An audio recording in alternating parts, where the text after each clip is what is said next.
کبھی غیرت مند مسلمان پیدا نہیں ہوتا۔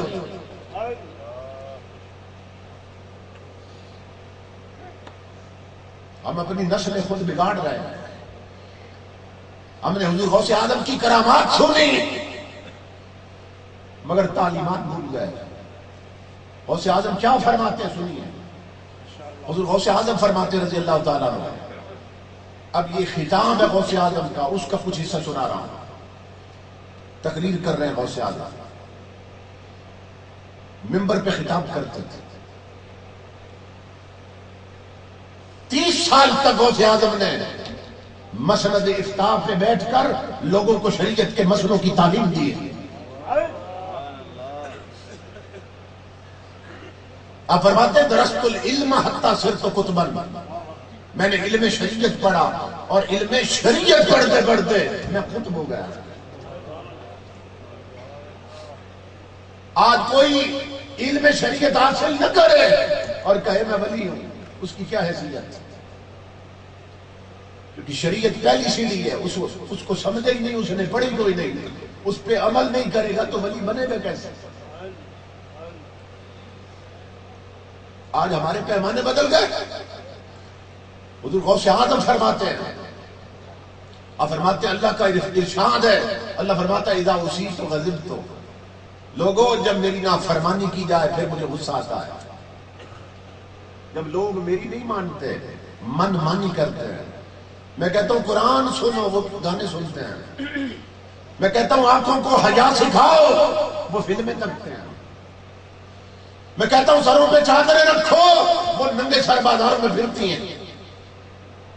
میں کہتا ہوں اب یہ قرآن میں اللہ کہہ رہا ہے، اللہ فرماتا ہے وَلَا يَضْرِبْنَ بِأَرْجُلِهِنَّ لِيُعْلَمَ مَا يُخْفِينَ مِنْ زِينَتِهِنَّ۔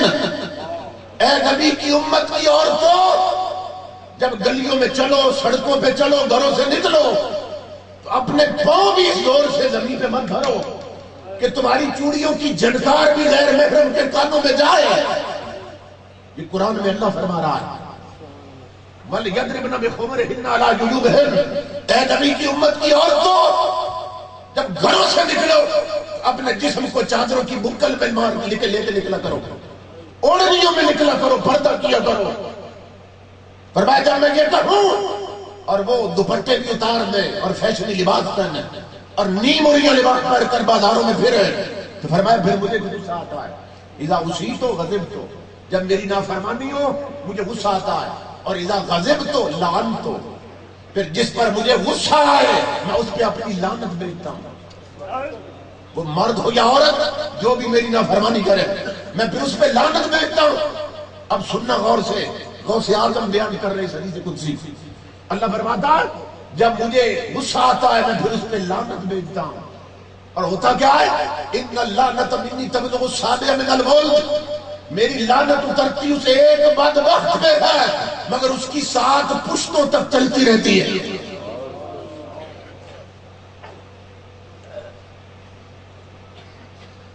پردہ نہ کرنے والی ہو، فیشنیبل لباس پہن کر بازاروں کی زینت بننے والی ہو، رب اور رسول کی لعنتیں سمیٹنے والی ہو، اس کو غور سے سنو۔ تم آج فیشن اپنا کر صرف اپنے وجود کو غارت نہیں کر رہی، اپنی آنے والی 7 نسلوں کو برباد کر رہی ہو۔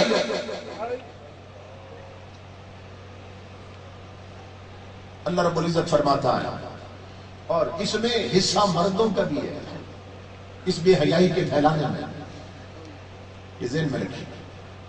خاوند خود بیوی سے کہتا ہے تیار ہو جاؤ، شاپنگ کرنے جانا ہے، بازار میں جانا ہے، شاپنگ کرنا ہے، اور اس بدبخت کو پتا ہے اس نے کیسے تیار ہونا ہے۔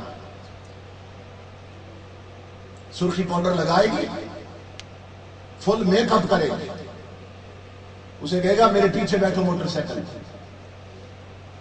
یا سیٹ پہ، اگلی سیٹ پہ بیٹھ جاؤ کار میں، بن سمر کے وہ بیٹھ گئی سیٹ پر، اسے پورے بازار میں پھرا رہا ہے تاکہ لوگوں کو پتا چلے میں اپنی عزت کا خود جنازہ لے کے آیا ہوں۔ وہ جس کا نام غیرت ہے گئی تیمور کے گھر سے، یہ غیرت ہے؟ ایسے بے حیا لوگ جو بیویوں کو بنا سنوار کر بازاروں میں لاتے ہیں، اللہ کی عزت کی قسم دل کرتا ہے ان کے گریبان پکڑ لوں اور کہوں ظالمو، اور بیویاں اپنے تکنے کے لیے ہوتی ہیں، غیروں کو دکھانے کے لیے نہیں ہوتی۔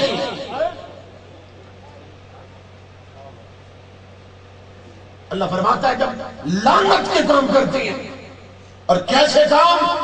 امام الانبیاء کی حدیث ہے، لعن اللہ الناظر والمنظور الیہ، غوث اعظم راوی، اللہ رب العزت کے محبوب کی حدیث ہے، لعن اللہ الواصلۃ والمستوصلۃ، آقا کی حدیث ہے، لعن اللہ الواشمۃ والمستوشمۃ، آقا کی حدیث ہے، لعن اللہ الواصلۃ والمستوشرۃ۔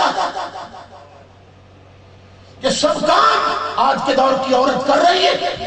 آقا فرما رہے ہیں جو یہ کام کرے اس پر بھی لعنت، جو یہ کروائیں ان پر بھی لعنت، جو بازاروں میں ننگے سر نکلے ان پر بھی لعنت، اور جو بے غیرت نظریں ان کا تعاقب کرے ان پر بھی لعنت۔ یہ حدیث رسول ہے۔ ایک عورت بازار جانے کے بعد جب گھر لوٹتی ہے، سوچیے کتنی لعنتیں لے کے لوٹتی ہے، اس گھر میں برکت کہاں سے آئے گی؟ توجہ طلب بات۔ اللہ رب العزت فرماتا ہے، غوث اعظم فرماتے ہیں، اللہ فرماتے ہیں میری لعنت اترتی اسے ایک بدبخت پہ مگر اس کی 7 پشتوں تک چلتی رہتی۔ بزرگوں نے کہا دو لوگ ہیں بد نصیب، جب وہ مرتے ہیں نا تو فرشتے بھی ہنستے ہیں۔ ایک بے نماز مرد ہو یا عورت، بے نماز جو نماز نہیں پڑھتی، جب وہ مر جاتی ہے اور لوگ اس کا جنازہ پڑھنے لگتے ہیں تو فرشتے ہنستے ہیں اور اشارے کر کے کہتے ہیں اس نے زندگی میں رب کی نماز تو پڑھی کوئی نہیں ظالم، اب اس کی کیوں پڑھ رہے ہو؟ اب کوئی فائدہ نہیں، اس لیے کہ جہنم اس کا انتظار کر رہی ہے۔ سوچنے کی بات ہے کہ نہیں؟ جس نے زندگی میں رب کی نماز کوئی نہیں پڑھی اس کا جنازہ پڑھنے سے کیا فائدہ ہے؟ اور ایک بے پردہ عورت، بے حیا عورت، فیشن کرنے والی، وہ جب مر جاتی ہے اور گھر والے اسے غسل دے کے کفن دے رہے ہوتے ہیں نا عورتیں، فرشتے ہنس رہے ہوتے ہیں، کہتے ہیں جب پردے کا وقت تھا اس بدبخت نے کیا کوئی نہیں، اب کیوں اس پہ پردے ڈال رہے ہیں؟ اب جہنم اس کا انتظار کر رہی ہے۔ ہمارے بہت سے عمل ایسے ہیں جن کے سبب سے امام الانبیاء کے علماء ہم لعنتیں سمیٹ رہے ہیں اور اپنی نسلیں بھی برباد کر رہے ہیں۔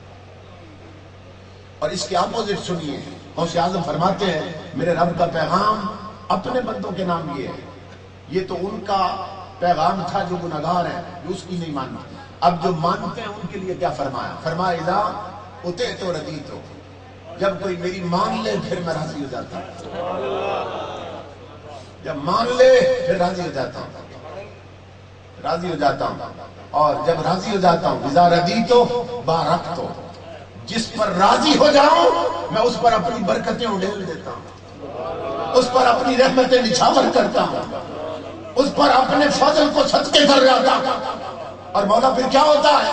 فرمایا وَلَيْسَ لِبَرْكَتِي نِہَایَہ، جس پر اپنی برکت اتاروں لوگوں اس کے عمل کی حد ہوتی ہے مگر میری برکتوں کی کوئی حد نہیں رہتی، اتنے کرم کرتا ہوں ساری حدیں چوک جاتی ہیں۔ لیس لبرکتی نہایا، میری برکتوں کی پھر کوئی انتہا نہیں ہوتی۔ کون؟ جو میری مان لے میں راضی ہو جاتا ہوں، جب راضی ہو جاؤں اس پہ برکت اتار دیتا ہوں، اور جس پہ برکت اتاروں پھر برکت کی کوئی حد نہیں ہوتی۔ اب دونوں حدیثیں آپ نے سنی، حدیث قدسی، گناہگاروں کی بات کی تو فرمایا لعنت بھیجتا ہوں، اور لعنت 7 پشتوں تک چلتا، لعنت کی حد بتا دی، رحمت کی حد نہیں بتائی۔ توجہ طلبات، یہ بتایا جب لعنت بھیجوں تو 7 پشتوں تک چلتی ہے، اس کی حد بتا دی، اور فرمایا جس پر راضی ہو جاؤں اور اپنی رحمت بھیجوں اور برکت بھیجوں، فرمایا لیس لبرکتی نہایا، میری برکتوں کی کوئی حد نہیں ہوتی۔ کرم کی حد توڑ دیتا ہے، وہ کرم پھر کسی حد میں نہیں آتا۔ اللہ اکبر۔ تو امام الانبیاء کے غلاموں جو رب کی مان لے، اس کے راستے پہ چلے، اللہ رب العزت پھر ہر قدم پہ اپنی مدد و نصرت ان کے سامنے ہاتھ فرما دیتا ہے۔ اور حضور غوث اعظم رضی اللہ تعالیٰ عنہ کا اپنا ارشاد ہے، انی محارب لکل ضال و مضل، آپ فرماتے ہیں جو گمراہ ہے اور شریعت کے راستے سے بھٹکا ہوا، غوث اعظم فرماتے ہیں میں اس کے ساتھ جنگ کرتا ہوں، پیار نہیں کرتا، جنگ کرتا ہوں۔ جو شریعت کی دھجیاں اڑائے، یہ جب امریکہ نے بغداد پہ حملہ کیا تھا نا، تو بعض لوگوں نے کہا کہ غوث اعظم انہوں نے بچایا کیوں نہیں؟ جب اتنی طاقت ہے ولیوں میں اور بغداد ولیوں سے بڑا ہے اور غوث اعظم جیسے مرد لیتے ہیں وہاں پہ اللہ کے ولی، تو پھر بچایا کیوں نہیں؟ اس کا جواب سنیے امام الانبیاء کے غلام، وہاں جا کے حالت دیکھیے بغداد کی اور پوچھئے ان سے کہ غوث اعظم کے پڑوس میں رہ کر وہ فلمیں تکتے تھے، ان کے گھروں میں ڈانس ہوتے تھے، تو ان بدبختوں نے جب غوث اعظم کے پڑوس کا حیا نہیں کیا تو جب ان پہ مصیبت آئے تو غوثوں نے بچائے کیوں؟ غوث اعظم تو خود زندگی میں اعلان کرتے گئے کہ جو شریعت کی دھجیاں توڑے اڑائے اور شریعت کے خلاف چلے میں خود اس کے خلاف اعلان جنگ کرتا ہوں۔ یہ غوث اعظم کا اپنا ارشاد ہے، تو جس کے خلاف اعلان جنگ کر رہے اس کی مدد کریں گے؟ امام الانبیاء کے غلاموں، وہ مدد کس کی کرتے ہیں؟ مدد جس کا تعلق ہوتا ہے ان سے، جو تعلق جوڑ لیتا ہے، کسی انداز سے بھی جوڑ لے مگر نیت میں خلوص آ جائے، اللہ کی عزت کی قسم ان کی مدد و نصرت اور فیوضات شامل حال ہوتے ہیں، کیونکہ غوث اعظم کا اپنا ارشاد ہے، غوث اعظم کا اپنا ارشاد ہے، یہ اولیاء اللہ کی مدد کے مظہر ہوتے ہیں، اس کی طاقتوں کے مظہر ہوتے ہیں، اس کی قدرتوں کے مظہر ہوتے ہیں۔ امام الانبیاء کے غلاموں، یہ ہوتی اسی کی قدرت ہے، جب نبی کے پیکر سے نکلے تو معجزہ کہلاتی ہے اور ولی کے پیکر سے نکلے تو یہ کرامت کہلاتی ہے، یہ ہوتی رب کی قدرت۔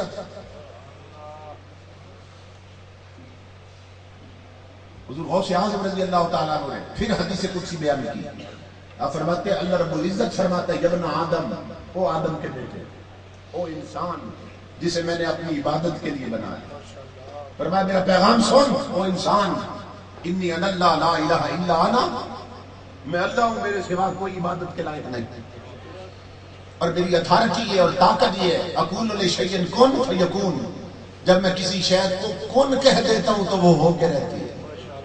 اللہ بتا رہا ہے میری یہ طاقت ہے، جب کسی شے کو کن کہہ دوں تو وہ ہو کے رہتی ہے، میں صرف کن کہتا ہوں وہ ہو جاتی ہے۔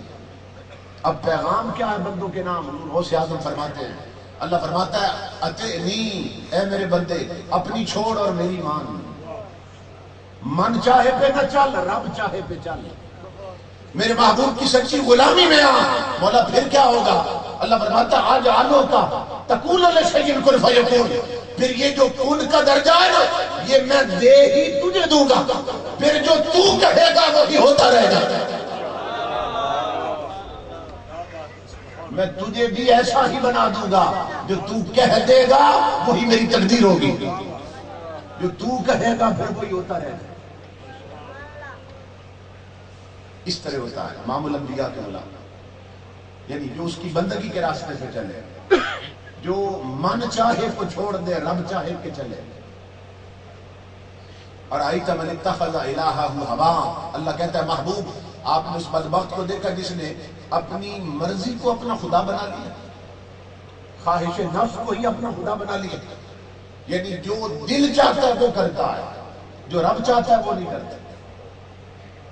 اب یہاں کتنے آئے ہیں؟ دل چاہا تو آئے نا، 4-5 گھنٹے 8 گھنٹے بیٹھے رہے ہیں، دل چاہا تو آئے ہیں،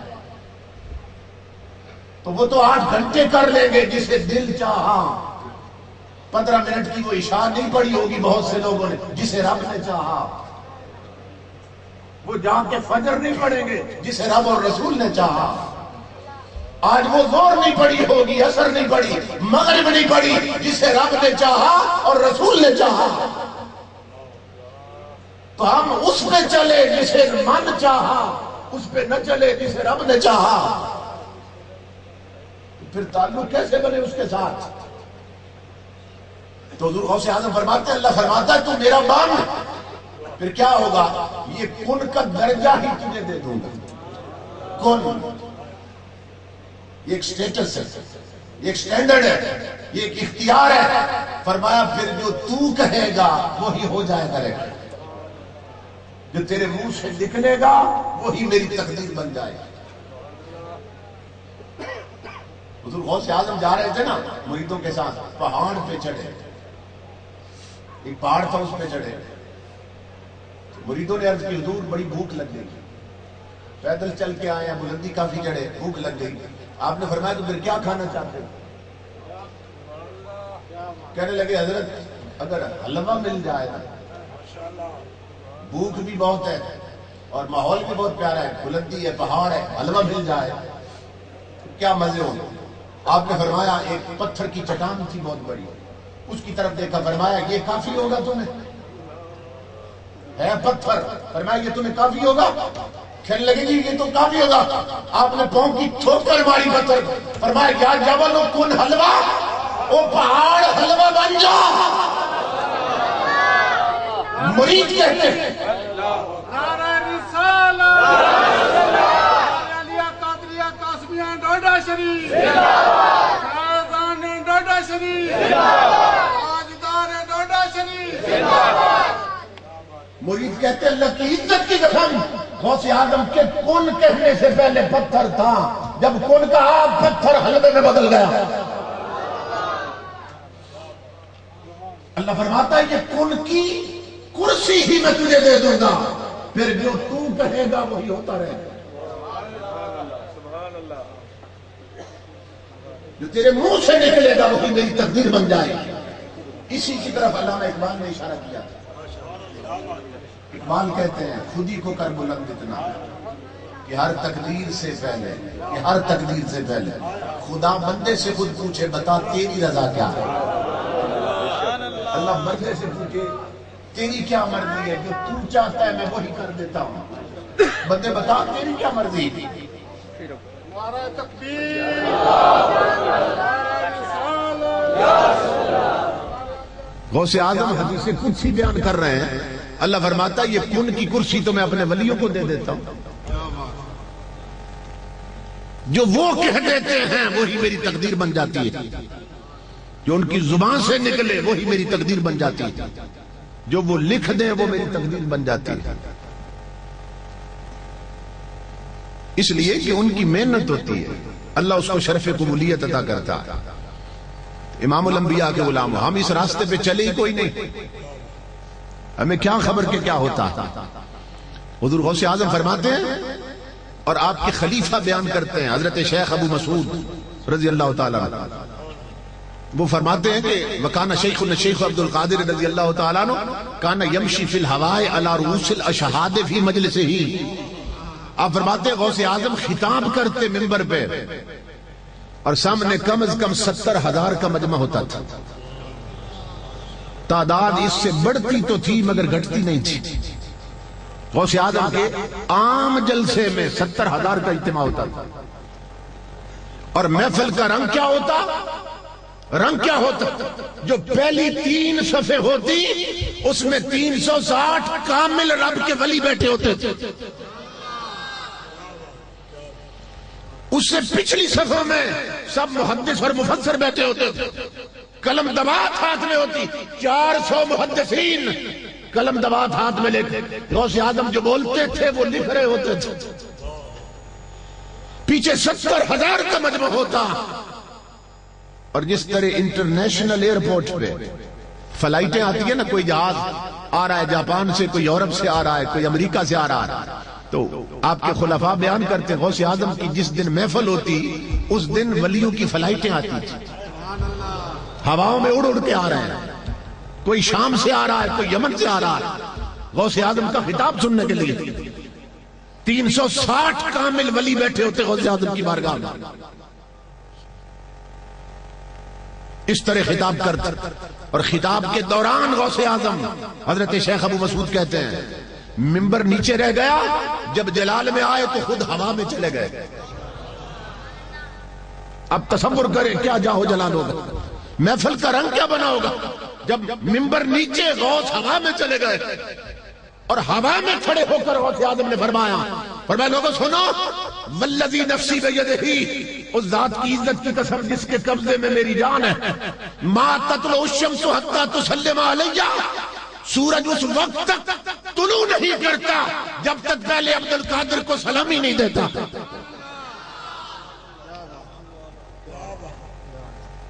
70,000 کے مجمع میں غوث اعظم یہ فرما رہے ہیں، فرمایا سورج اس وقت تک چڑھتا نہیں جب تک پہلے مجھے سلامی نہیں دیتے۔ وَتَجِيُ السَّنَةُ إِلَيَّ وَتُسَلِّمُ عَلَيَّ وَتُخْبِرُنِي بِمَا يَجْرِي فِيهَا، نیا سال اس وقت تک طلوع نہیں کرتا جب تک پہلے مجھے سلامی نہیں دیتے، اور جو کچھ اس سال میں گزرنا ہوتا ہے جب تک پہلے مجھے خبر نہیں دیتا سال طلوع نہیں ہوتا۔ اب فرماتے ہیں عینی فی اللوح المحفوظ، میری آنکھیں ہر وقت لوح محفوظ میں لگی رہتی ہیں۔ لو کیا ہے؟ وہ تختی ہے جس پہ تقدیر لکھی ہوئی ہے، اور قلم کیا ہے؟ جس سے تقدیر لکھی جاتی ہے۔ غوث اعظم فرماتے ہیں میری نظر ہر وقت لوح محفوظ پہ لگی رہتے ہیں۔ ان السوداء والاشقیاء لیردون علیہ، 70,000 کا مجمع اس میں اعلان کر رہے ہیں۔ لوگ کہتے ہیں نبی کو دیوار کے پیچھے کی خبر نہیں۔ غوث اعظم فرماتے ہیں لوگوں سنو، میں جانتا ہوں تم میں جنتی کون ہے اور دوزخی کون ہے، میں جانتا ہوں تم میں شقی کون ہے اور سعید کون ہے، میں جانتا ہوں تم میں خوش بخت کون ہے اور بدبخت کون ہے۔ فرمایا مجھے ساری خبریں ہیں۔ آپ فرماتے ہیں میری آنکھیں لوح محفوظ میں لگی ہوتی ہیں۔ مریدوں نے ایک دن غوث اعظم سے سوال کیا رضی اللہ تعالیٰ عنہ سے، عرض کی حضور سنا ہے اور آپ نے بھی فرمایا کہ میری آنکھیں لوح محفوظ پہ لگی ہوتی ہیں، اور سنا ہے کہ کامل ولی کی یہی پہچان ہوتی ہے کہ زمین پہ بیٹھ کے آنکھیں بند کر کے لوح محفوظ پہ لکھی تقدیر پڑھ لیتا ہے، وہ ولی ہوتا ہے۔ غوث اعظم ہنس پڑے، فرمایا مریدو میری نظر میں وہ ناقص ولی ہے، وہ ناقص ہے میری نظر میں۔ کون؟ جو زمین پہ بیٹھ کر آنکھیں بند کر کے لوح محفوظ کی تقدیر پڑھ لے۔ غوث اعظم فرماتے ہیں وہ ناقص ولی ہے۔ مرید بہت حیران ہوئے، عرض کی حضرت اگر یہ ناقص ہے تو پھر کامل کون ہے آپ کی نظر میں؟ اگر یہ نقص ولایت تو کمال ولایت کیا ہے؟ غوث اعظم ہنس پڑے، فرمایا مریدو عبد القادر کی نظر میں وہ ناقص ہے جو صرف تقدیر پڑھ سکے، وہ ناقص۔ میری نظر میں کامل وہ ہے کہ جو چاہے لکھ دے، جو چاہے مٹا کے رکھ دے۔ یہ درجہ غوث اعظم۔ فرمایا میری نظر میں کامل ولی وہ ہے صرف تقدیر پڑھ نہ سکے، جو چاہے لکھ دے، جو چاہے مٹا کے رکھ دے۔ اب فرماتے ہیں میری آنکھیں لوح محفوظ پہ لگی رہتی ہیں۔ لجپالی دیکھی، ایک دن غوث اعظم یہ جو دروغہ جہنم ہے نا، جہنم کے گیٹ کیپر، اس کے پاس چلے گئے تھے۔ جہنم کا گیٹ کیپر، اس کے پاس چلے گئے، جہنم کا دروغہ۔ غوث اعظم فرمانے لگے مجھے یہ بتاؤ ابھی تک میرا مرید تو کوئی نہیں آیا دوزخ تک۔ لجپالی ہو تو ایسی ہو، جن کا ہاتھ پکڑا ان کی فکر کہاں تک لے گئی۔ غوث اعظم نے فرمایا مجھے بتا، جو بھی مجرم جہنم میں جاتا ہے اس گیٹ سے گزر کے جاتا ہے، بتا دروغہ جہنم اب تک کوئی میرا مرید تو نہیں آیا۔ اس نے کہا حضرت اللہ کی عزت کی قسم اب تک تو کوئی نہیں آیا۔ فرمایا مجھے بھی اللہ کی عزت کی قسم قیامت تک آنے بھی نہیں دوں گا۔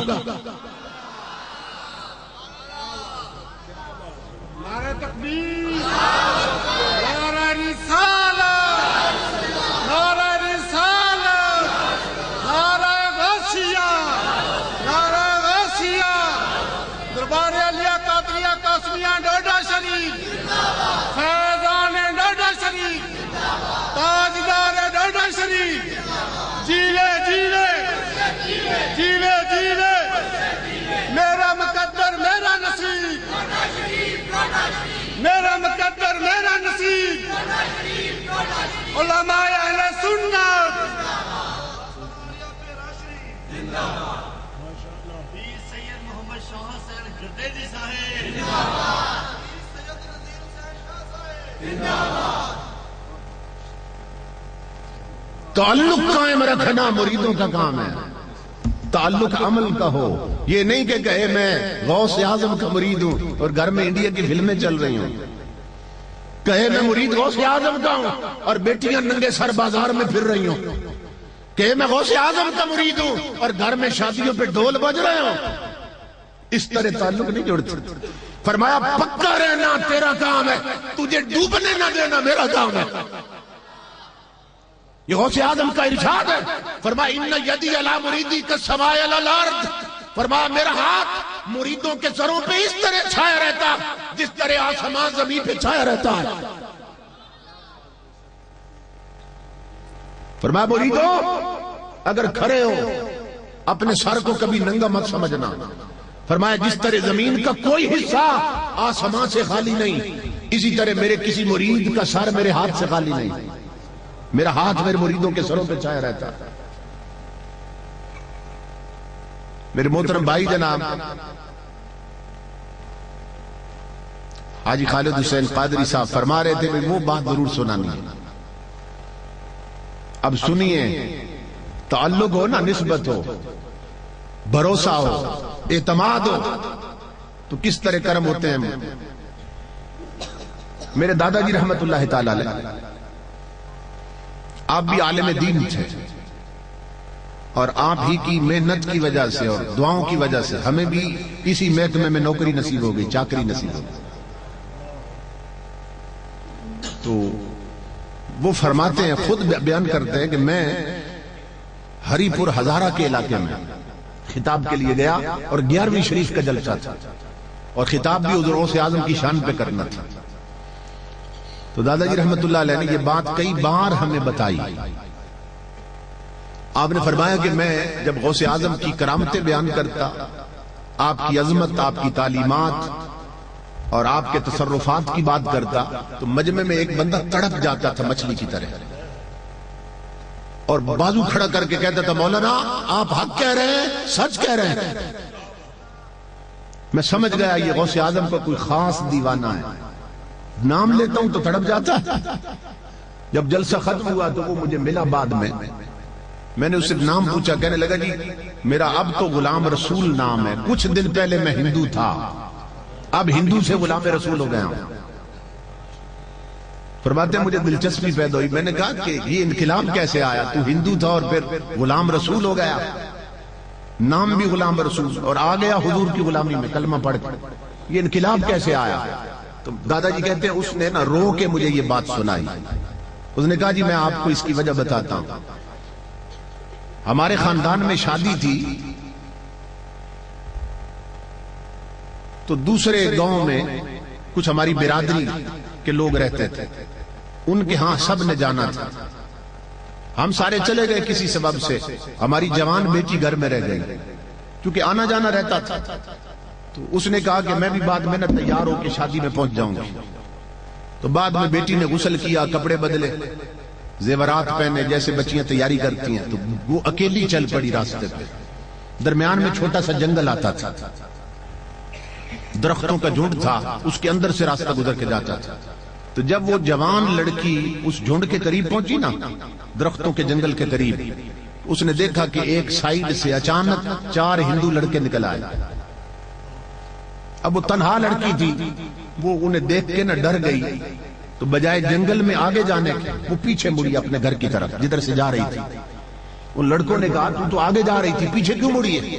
اس نے کہا کہ میں اکیلی ہوں اور مجھے ڈر لگتا ہے, اس لیے میں آگے نہیں جا رہی. انہوں نے کہا ہم تیرے ساتھ ہیں, تو بھی ہندو ہم بھی ہندو, مذہب ایک, دھرم ایک, ہم تیرے ساتھ ہیں, ڈر کس بات. تو وہ کہنے لگی کہ تمہیں سے تو مجھے ڈر لگ رہا ہے, میں تنہا لڑکی ہوں, زیور بھی, جوان ہوں, میرے ساتھ کوئی جنگل میں حادثہ نہ ہو جائے, تمہیں سے تو ڈر لگ رہا, اس لیے میں آگے نہیں جاتا, لوٹ جاتی ہوں میں جدھر سے آئی ہوں, پھر کوئی اپنا مرد ہوگا تو اس کے ساتھ جاؤں گا.